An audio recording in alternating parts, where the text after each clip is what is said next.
త్రైత సిద్ధాంత భగవద్గీతలో ఆత్మ సంయమ యోగము అనే అధ్యాయములో 40వ శ్లోకము గురించి తెలుసుకుందాం. శ్రీ భగవంతుడిట్లనియే. శ్లోకము: పార్థ నైవేహ నాముత్ర వినాశస్తస్య విద్యతే నహి కళ్యాణకృత్కచ్చి దుర్గతిం తాత గచ్చతి. ఈ శ్లోకము జీవుడు గురించి తెలియచేశారు. భావము: మంచి పనులు చేయువానికి మంచే జరుగును.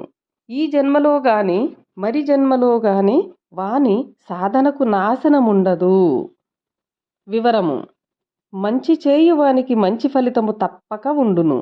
ఈ జన్మలో యోగమాచరించి మరణము లోపల సాధించలేని యోగికి చెడు ఎప్పటికీ జరగదు.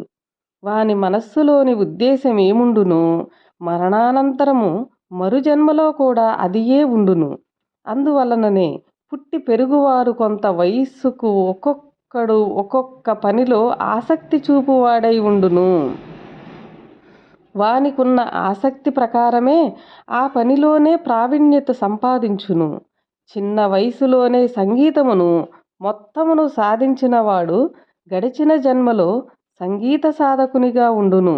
అట్లే యోగ విద్యలో కూడా ఉండవచ్చును అని శ్రీ భగవంతుడే స్వయముగా చెప్పారు.